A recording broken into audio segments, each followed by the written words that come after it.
Hi class, we're on to week 6, lab 6 of Chem 111. This week's lab is to determine the water of crystallization of copper 2 sulfate. Please note you have a pre-lab assignment due at the start of lab. You can find this on the previous page of your lab manual. It's on page 32. You have to have this completed before coming to lab, as well as your pre-lab lecture worksheet and setting up your lab notebook. So let's get started to go over the topics necessary for this experiment. As always, please make sure you've read through the entire procedure and introduction carefully before listening to this video so that it actually makes some sense. So we have a few overall goals for this week's lab. The first goal is to find the formula of the hydrate, and we'll define what a hydrate means momentarily. The hydrate you'll be working with in this lab is copper 2 sulfate. We don't know what X is, and the goal of this lab is to determine the moles of water, X, in this formula of the unknown hydrate. Another goal is to calculate the actual percentage of the water in the hydrate, calculate the theoretical percentage of water in hydrate, and calculate the percent error of water in your hydrate. It's a lot of calculations.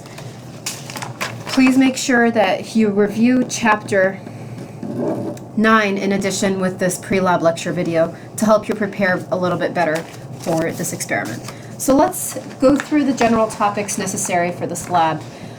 A hydrate is known as an ionic compound that contains water molecules in its structure. Now, these water molecules are not necessarily bound to the structure, but they're actually absorbed onto the surface of the structure. If we have a hydrate, we then also have an anhydrate, which is the substance that remains after the water is removed from the hydrate. So as you'll see in lab, you're going to be heating the hydrate. So when we heat the hydrate, the water molecules are driven off as steam, leaving behind the anhydrate. So here's a great cartoon showing this illustration. We have, for example, here we'll pretend that this is the copper sulfate molecule compound, and it's a hydrate, which means it's surrounded by water absorbed onto its surface. So this is our hydrate. We then apply heat, which you'll be doing in lab this week using a crucible and a Bunsen burner flame. So here we have a great setup for you of what you'll do. Please make sure, and your lab manual goes over this, to crack open your crucible, otherwise it may actually explode because of the amount of energy being released. So when we heat our hydrate, we release the water molecules, so then we have our anhydrate and water vapor, which you may actually see come off as steam in lab. So chemically, what's going on here? So here we have our hydrate, which is copper sulfate H2O, and this is a solid. You're going to see that it's a solid in lab. We supply heat, and sometimes we show that by writing heat over our reaction arrow. That will yield us copper sulfate, and now this is copper sulfate free of water molecules, so this is our anhydrate plus H2O, and water vapor is gaseous water. So the experimental portion of this lab is relatively straightforward. It's actually quite quick. The biggest thing about this experiment is really all the calculations that you have to do, and really taking proper care in how you record your observations. We're going to have lab rubrics, grading rubrics, as always, as we do with every experiment, so it might be a good idea to actually look at what's expected of you for this lab. So I'm going to go over an example of how to find the formula of the hydrate, and this will resemble very closely what you'll actually do in lab. So first, let's go over step-by-step instructions on how to actually find the formula of your hydrate. So first, you want to record the mass of your hydrate. Next, after heating, and I'm going to write this out, and I hope you're careful, follow the procedure in detail. As with every experiment, if you don't follow the procedure in detail, you're most likely going to get something incorrect. So after heating, and of course follow the procedure in detail, determine the mass of the anhydrate that remains. Meaning, just measure your anhydrate after your crucible has actually cooled down to room temperature. The third step, the mass of the water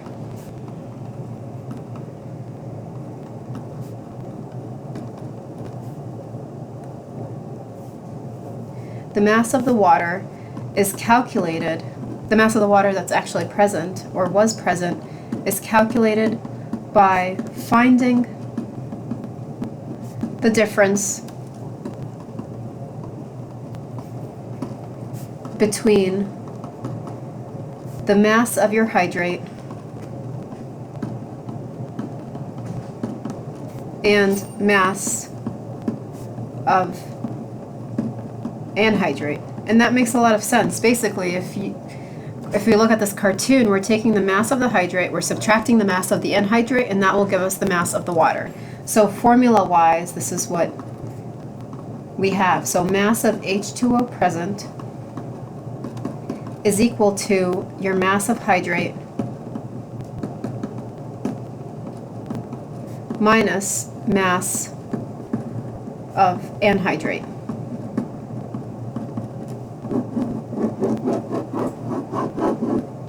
All right, fourth, and the last step, the mass of the water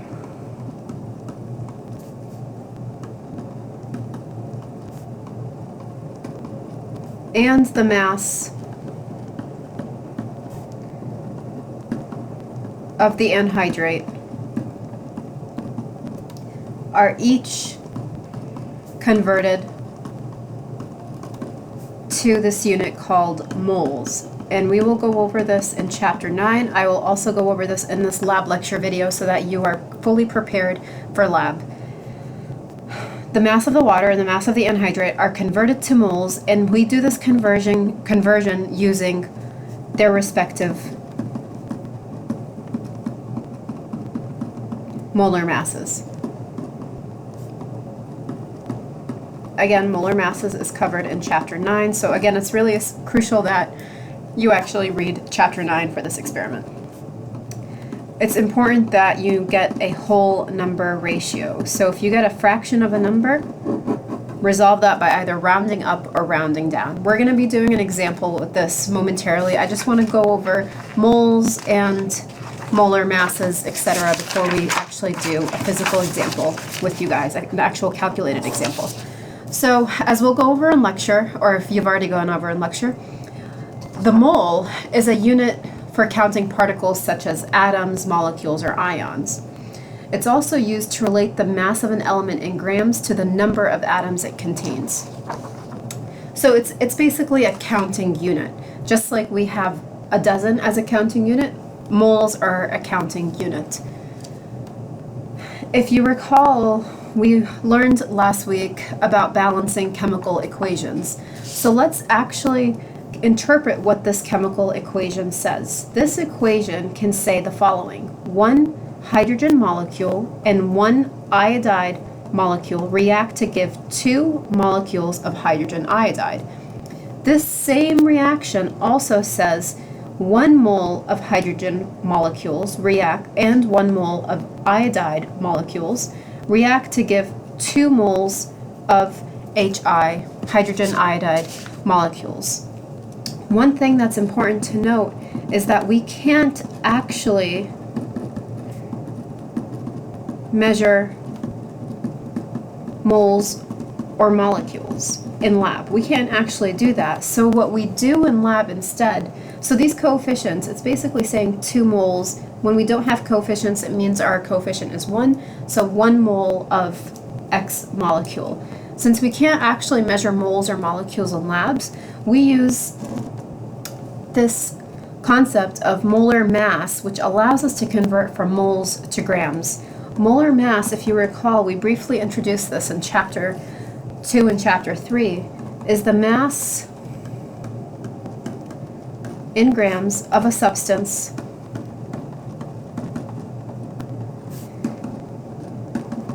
that is numerically equivalent to the substance atomic mass. And we talked about atomic mass in chapter 3. So what does that actually mean? Basically, we know under our periodic table, we have our atomic mass. The atomic mass, if we were to read this, is basically saying you have 1 mole of hydrogen atoms has a mass of 1.0079 grams. So our molar mass, let's write this out in an actual useful manner, is 1.0079 grams per mole. Similarly with carbon, we know that this is our atomic mass. So our molar mass for carbon is 12.011 grams per mole, and for uranium is 238.029 grams per mole. So as I said, you can't actually measure moles or molecules in lab. So what this basically means is that you're going to need to use unit analysis, which we covered extensively in chapter 2, to be able to convert from grams to moles and moles to grams. And how do we do that? Remember our handy equation of your given times your desired over your given gives you the thing that you're desiring. Again, we'll do examples of that at the end of this lecture video. So unit analysis comes back heavily in this chapter. Let's also review what subscripts say, because a lot of you are still quite confused about that. So we have a CO2 molecule. The molecule message says you have, in one CO2 molecule, you have 1 carbon atom per 1 CO2 molecule. You also have 2 oxygen atoms, because our subscript here is 2, per CO2 molecule. Now the mole message says you have, in a CO2 molecule, you have 1 mole of carbon atoms per 1 mole of CO2 molecules. How do I know it's 1? Because there's no subscript, right? And for oxygen, our message is 2 moles of oxygen per 1 mole of CO2 molecule. How do I know it's 1 mole of CO2 molecule? Again, because there's no number in front of it. So how do you calculate molar mass when you have more than 1 element? So our periodic table gives us our molar masses right under the elements. If you have a compound, to calculate the molar mass of a compound, in this case, let's do molar mass of CO2, you basically take the molar mass for each of the atoms, multiply it by the subscript, add it to the molar mass of the other atom, multiplied by the subscript. So our molar mass for carbon is 12.011 grams per mole.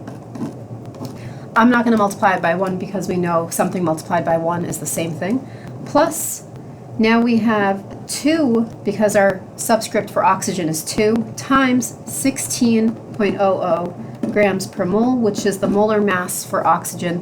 This is directly on the periodic table, so this is for carbon, this is for oxygen, and you should get a calculated molar mass of 44.011 grams per mole. That's your molar mass for CO2. So this comes very handy when we need to convert between grams to moles or moles to grams. So if I give you moles of something, of a substance, in a chemistry lab, you can actually measure it out only if you do this conversion to figure out how many grams do I actually have. All right. Let's go over an actual example that's very similar to what you're going to have in lab, but of course using different substances and of course using different numbers. So we have a calcium chloride hydrate. So similar, you have a substance and it's surrounded by water molecules. That's what a hydrate is. It has a mass of 4.72 grams. After heating for several minutes, the mass of the anhydrate is found to be 3.56 grams. Find the formula of the hydrate. This is one of the goals of this week's lab. Let's go over the using the step-by-step instructions that I gave you in the beginning of this lab lecture. Okay, so our first step was find the mass of the water driven off. So find the mass of the water driven off. Okay, so we know that the mass of the water driven off is my mass of hydrate minus mass of anhydrate. Okay, so in this problem, they told us our mass of hydrate is 4.72 grams. Also remember, watch out for, can anyone guess? Sig figs. You can't forget about them. So here we have 3 sig figs, here we have 3 sig figs, which means our final answer is in 3 significant figures. Remember, don't round up early, keep them all until the very end. So here we have to find our mass of water driven off, so our mass of hydrate minus our mass of anhydrate, which our problem tells us it's 3.56. You're going to actually be measuring these components in lab. So your mass of water driven off is 1.16 grams of water lost. Let me just confirm this calculation real quick. 4.72 minus 3.56, 1.16. All right, our second step is convert mass of anhydrate to moles. And remember, based on the concepts that we just covered, we do this using molar mass, and I'm going to abbreviate molar mass as MM. So our molar mass for calcium chloride, we have to look up the individual molar masses for each of these components. For calcium, it's 40.08 grams per mole, plus 2 times, because chlorine atoms are 2 times 35.45 grams per mole. So our molar mass of calcium chloride is 110.98 grams per mole. So to convert our mass of anhydrate to moles of anhydrate, our mass of anhydrate is 3.56 grams times its molar mass, but I want my desired unit is moles, so it's actually 1 mole over 110.98 grams. So it's actually 1 over the molar mass. Your grams cancel out, so this is my given over desired, given times desired over given. And if you do this calculation out, it's 0.0321 moles. Why am I interested in finding this? Because if you remember from our instructions here, the last step is to find the ratio of moles of water to the moles of anhydrate, and that actually gives you the X, this X in the formula of the hydrate. Okay, so that is my moles of CaCl2 anhydrate. Okay, the next step is convert the mass of water lost, H2O lost, to moles. So similarly, we're going to do this using molar mass. So our molar mass of water is equal to 2 times 1.01 grams per mole. So that's 2 times the molar mass of hydrogen, which is 1.01 grams per mole, plus the molar mass of oxygen. And this will come out to 18.02 grams per mole. So let's do this out. We found out here that our mass of water lost is 1.16 grams, our given, times desired over given. We're desiring moles, so therefore 1 over the molar mass, or otherwise 1 mole over 18.02 grams. These cancel out, and you should get 0.0644 moles of H2O lost. Our final step is to find the moles of H2O to moles of calcium chloride ratio. So what does that actually mean? It's literally moles of H2O divided by moles of anhydrate calcium chloride. Let me put an insert here. This is your anhydrate, not your hydrate. Okay, so let's just plug in our numbers. So it's 0.0644 moles of H2O divided by our moles of calcium chloride anhydrate, 0.0321 moles CaCl2, 0.0644 divided by 0.0321, and you should get 2.006 moles of H2O over 1 mole calcium chloride. Now remember, this has to be a whole number ratio, so that means this we round to just simply 2, so therefore it's 2 moles of H2O per 1 mole of calcium chloride hydrate. So therefore the formula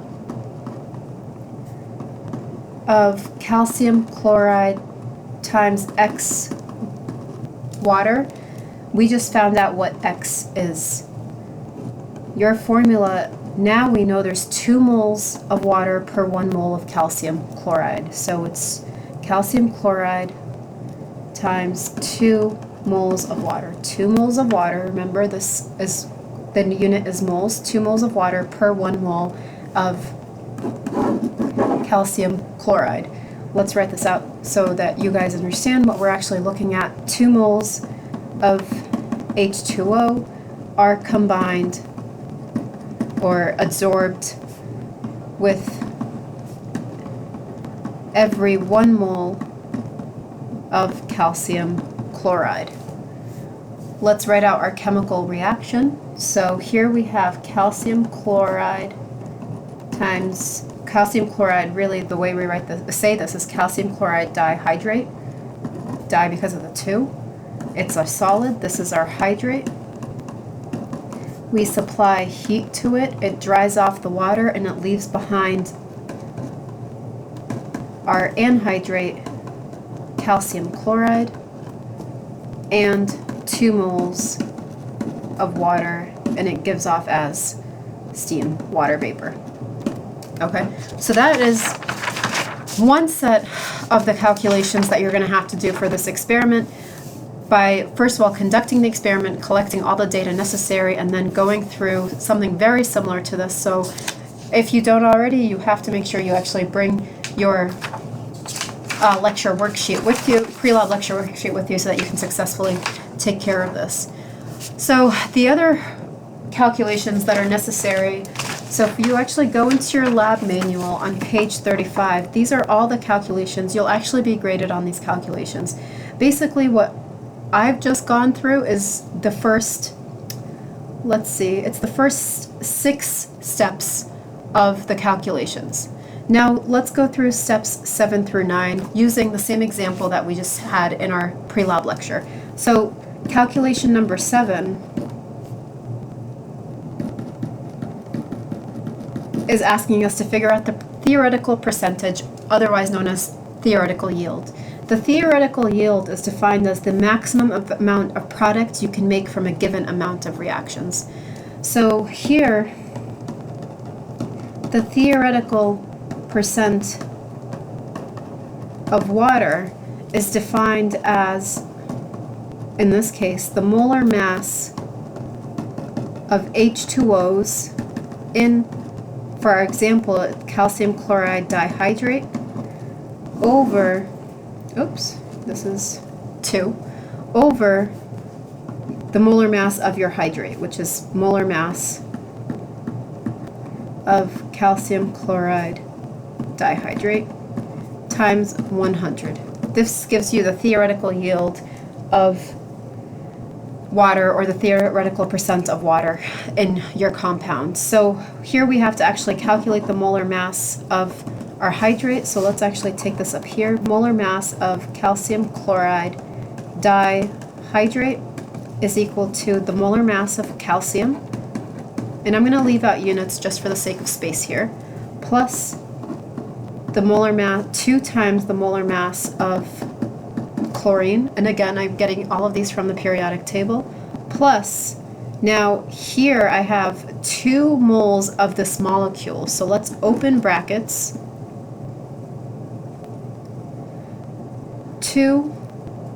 Actually, let's do it a simple way. Let's first find the molar mass of water, which we already did on the previous page, which is 18.02 grams per mole. So it's 2 times the molar mass of water. So 2 times 18.02 grams per mole. If you did all this math out, you should get 147.02 grams per mole, which is the molar mass of calcium chloride dihydrate. Please feel free to pause this video at any one point to catch up and to really understand what the calculations that we're doing. So let's fill in what we have here. The molar mass of waters in calcium chloride dihydrate, we have 2 moles of water here, so it's actually 2 times 18.02 grams per mole over the molar mass of your hydrate, which we just calculated it to be 147.02 grams per mole. And whenever you want to find a percent of something, you multiply that by 100. So you should get 24.5%. That's the theoretical yield of water produced, or that theoretically can be produced from this hydrate.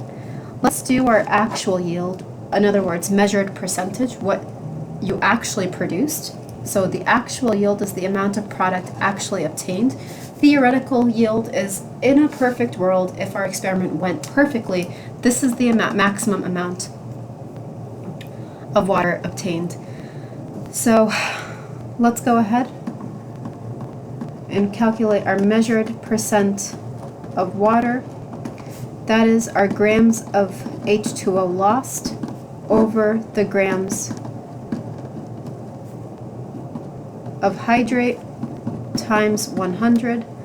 So in our previous page, we calculated our grams, this is 1/6 of H2O lost over 4.72 grams of my hydrate times 100. So you should get 25.0% of water actually obtained.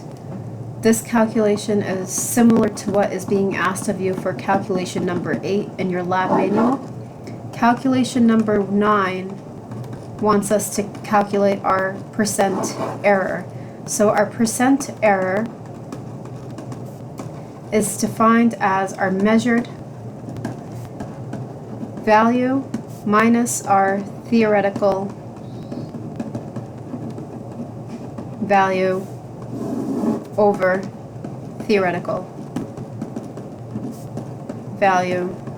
And since we're trying to get a percent, it's 100. Now I've skipped a couple steps here. You could first calculate this ratio, which is 0.245, then multiply by 100. Similarly, you can do that here, 0.25 times 100. So that's really pretty much it for this experiment. A few experimental logistics. Don't forget your pre-lab assignment is due at the beginning of your lab section. We will not accept any late assignments. This lab is done individually, so please follow instructions very carefully. Do not heat the closed crucible, that's very dangerous. Tilt your crucible cover, and we show you a schematic of what we mean here. Tilt it slightly. Make sure you record your actual masses. I can't emphasize this enough. Your data will be completely inaccurate if you don't. So recording actual masses, whatever shows up on your balance is what you have to write down. Always note your observations. Make sure you indicate color change pre and post heating, etc. Don't just write same. You have to describe what it actually looks like. You're going to be graded on your calculations for this lab as part of your lab notebooks. 9 out of the 25 points are calculations. You have to complete these before leaving lab. Please note we actually do not have a post-lab quiz this week. Instead, we have a post-lab assignment, and this will be due the following lab period. Again, we won't accept late assignments. Copies of your post-lab assignments will be placed in lab, so no need, save your copy money. There's no need to actually print it out yourself. One thing, please include your units in all your work, and watch out for significant figures. Points will be taken off for significant figures and not including notes. As always, if you have questions,